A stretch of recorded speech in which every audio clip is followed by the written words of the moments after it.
hace mucho no los saludaba y me alegra saludarlos, así sea por aquí. El día de hoy les voy a contar algo muy interesante. Esto se llama el tabernáculo. El tabernáculo estaba dividido por tres partes: el lugar santísimo, el lugar santo y el atrio. El lugar santísimo tenía el arca del pacto. En el lugar santo estaba el altar de incienso, el candelabro y la mesa de los panes. Y en el atrio estaba la fuente de bronce y el altar de bronce. Resulta, niños, que este estaba dividido por velos de tela. Estos eran para dividir cada parte del tabernáculo. Resulta que al lugar santísimo solo podía entrar el sumo sacerdote. En el lugar santo solo podían entrar solo los sacerdotes, y en el atrio solo aquellos que iban a ofrecer sacrificio. Este tabernáculo fue construido para que allí permaneciera la presencia del Señor. Dice la palabra en Éxodo 25, versículo 9. Conforme todo lo que yo te muestre, el diseño del tabernáculo y el diseño de todos sus utensilios, así lo haréis. Resulta que esto se lo dijo Dios a Moisés. Moisés fue quien construyó este tabernáculo y lo hizo según lo que Dios le había dicho. Dice Éxodo 26, versículo 1 dice: harás el tabernáculo de 10 cortinas de lino torcido, azul, púrpura y carmesí.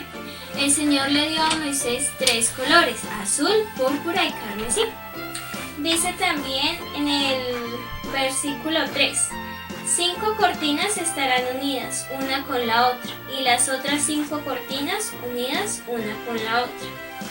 Resulta, niños, que el tabernáculo estaba construido de muchas cortinas y estaban unidas con oro. ¿Listo, niños? Entonces, repasemos: el lugar santísimo, lugar santo y el atrio, que estaba dividido por velos. En el lugar santísimo estaba el arca del pacto y solo se podía entrar el sumo sacerdote. Y en el lugar santo podían entrar los sacerdotes. Estaba el arca, el altar del incienso, el candelabro y la mesa de los panes. Y en el atrio estaba la fuente de bronce y el altar. Espero, niños, que hayan aprendido mucho sobre el tabernáculo. Te adoraré por siempre, te exaltaré, Señor, te rindo toda gloria. El arca del pacto. Así como la profe Jimé nos contó, el arca del pacto estaba en el lugar santísimo, donde solo el sumo sacerdote podría entrar. El arca representaba que la presencia de Dios estaba ahí. Por eso era algo tan sagrado, porque era la forma en cómo los israelitas podían acercarse a Dios. El arca del pacto estaba hecha de madera de acacia y cubierta totalmente de oro. En la parte de abajo tenía 2 varas largas, también de madera cubierta de oro, y unos anillos para sostener las varas. Encima tenía 2 querubines, 2 ángeles, que con sus alas cubrían la tapa del arca del pacto. Dentro del arca estaba la ley de Jehová que había dado a Moisés en las tablas de piedra. Vamos a verlo. Aquí están las tablas de piedra con los mandamientos que Dios le dio a Moisés para todo el pueblo de Israel. El arca del pacto representaba la presencia de Dios. Por esto era tan sagrada, y cuando trasladaban el tabernáculo solamente podían llevarla de las 2 varas que tenían en la parte de abajo, alzadas sobre sus hombros. Eran las indicaciones que Dios había dado para trasladar el arca de un lugar a otro, y cubierta con un paño azul con el cual estaba hecho el tabernáculo. Y también nadie podía tocar el arca. porque era algo demasiado sagrado que si alguien lo tocaba, moría inmediatamente. Aquí vemos cuáles eran las instrucciones que Dios había dado a Moisés para el traslado del arca. Esto nos ayudará, niños, a entender mejor la historia que viene a continuación, que se llama David adora a Dios. Te adoraré por siempre, te exaltaré, Señor, te rindo toda gloria. En la lección pasada, niños, vimos cómo David perdonó a Saúl. David pudo matar a Saúl, pero no lo hizo porque él amaba ¿a quién? A Dios. Un día tuvieron una batalla con los filisteos y Saúl murió allí. Entonces Dios cumplió su promesa y David fue elegido como el nuevo rey de Israel. David entonces escogió a Jerusalén como la ciudad más importante de Israel, su capital, y allí quería que estuviera el tabernáculo. Entonces David amaba tanto a Dios que él quería honrar a Dios, quería adorarle. En esta época los israelitas podían adorar solamente a Dios en el tabernáculo y David quería que el pueblo de Israel también fuera a adorarle allí. Entonces todas las cosas se alistaron para trasladar los utensilios del tabernáculo que estaba en Silo para llevarlos a Jerusalén. Fácilmente David trasladó el altar de bronce, la mesa de la proposición y todos los demás utensilios hasta Jerusalén. Pero faltaba lo más importante. ¿Ustedes saben qué era? Pues lo más importante sí era el arca del pacto. El arca del pacto pues representaba ¿qué? La presencia de Dios. El arca había sido robada por los filisteos y ellos la habían devuelto, pero estaba por allá en una casa en otro sitio. Debían trasladarla de esa casa a Silo para que David la pudiera llevar hasta Jerusalén, allí que era la capital donde iba a estar el tabernáculo. ¿Recuerdan que cómo debían trasladar el arca? Según lo que Dios le había dicho a Moisés antes, debían cargarla de las dos varas que están aquí, cada uno llevarla sobre sus hombros, pues era sagrada y nadie podía tocarla. Si la tocaban, morían. Así vemos la importancia que tenía el arca para el pueblo de Israel. David alistó todo para poderla trasladar. Un día el rey David y mucha gente que lo acompañaba llegaron a la casa donde estaban cuidando el arca. Estaban felices de trasladar el arca a Jerusalén.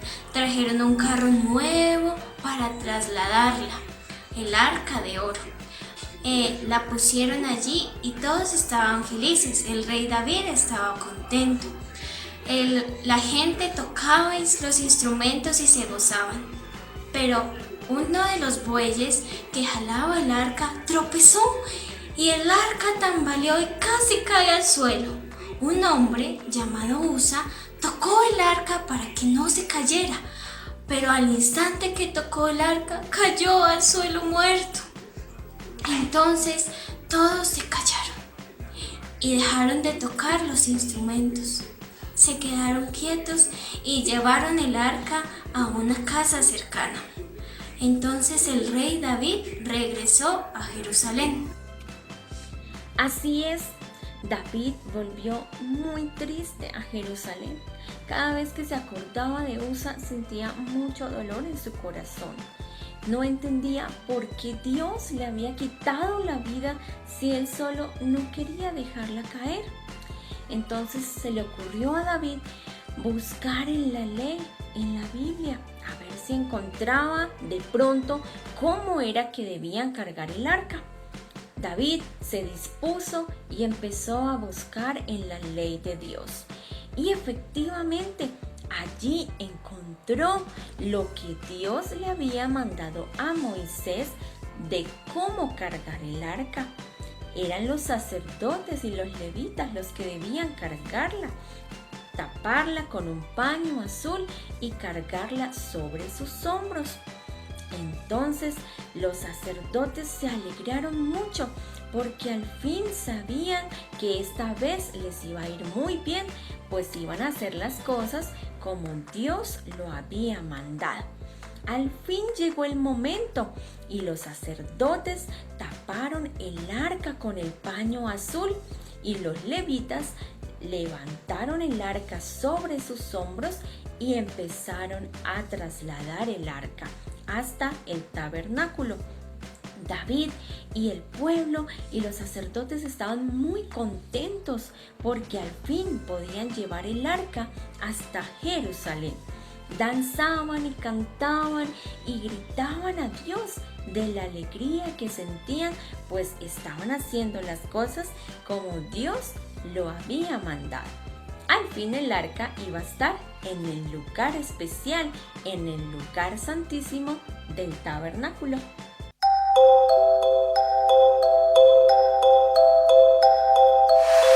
Mi Dios, quiero alabarte, de corazón cantarte, y voy a celebrar tu amor y fidelidad.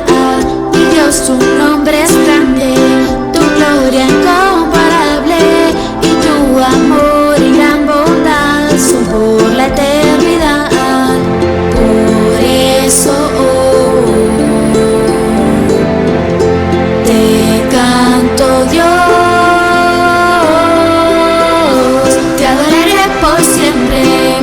Te exaltaré, Señor, te rindo toda gloria.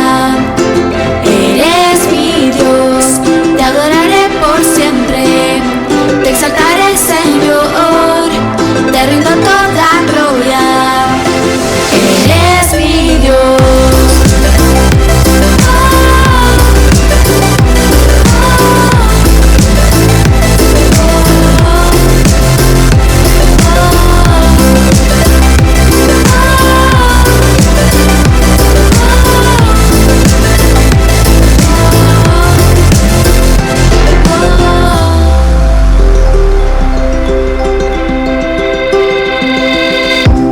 Quiero alabarte, de corazón cantarte, y voy a celebrar tu amor y fidelidad. Mi Dios, tu nombre es grande, tu gloria incomparable, y tu amor y gran bondad son por la eternidad. Por eso te canto, Dios.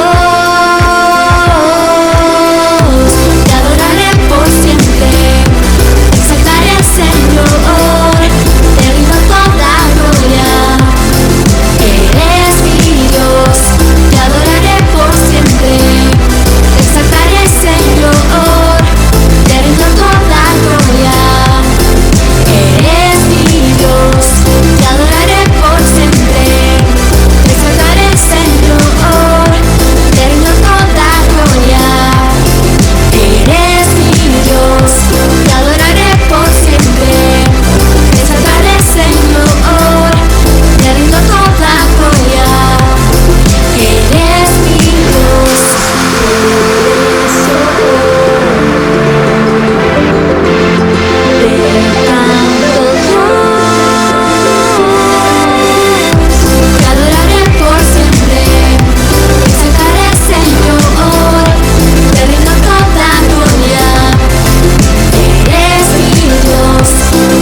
esta fue la historia de hoy.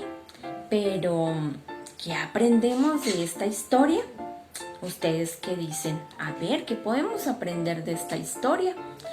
Pues aprendemos que Dios quiere que nosotros nos acerquemos a Él, le adoremos, pero como Él quiere.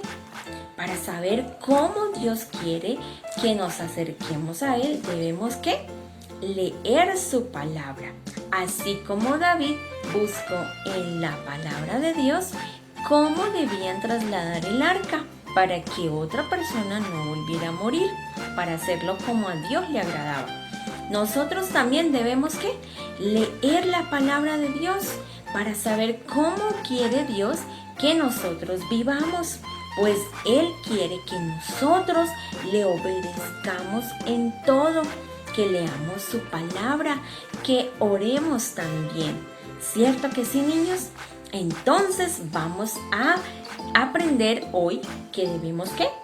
Leer la palabra de Dios para poder obedecer a Dios en todo lo que Él quiere, así como Él nos dice. ¿Listos? Vamos a aprender un versículo muy especial que está en nuestras Biblias. A ver, vamos a buscar nuestras Biblias. ¿Listos, niños? Salmo 86, 11a, que dice: Señor, enséñame tus caminos. Quiero vivir según tus enseñanzas. Vamos a decirlo una vez más. Salmo 86, 11a. Señor, enséñame tus caminos. Quiero vivir según tus enseñanzas. Recuerden, niños, nosotros debemos querer vivir, querer obedecer a Dios. Y para saber cómo quiere Dios que vivamos, aquí lo encontramos. Por eso debemos leerla todos los días. Una vez más vamos a repetirlo. Salmo 86, 11a. Señor, enséñame tus caminos. Quiero vivir según tus enseñanzas. Te adoraré por siempre, te exaltaré, Señor, te rindo toda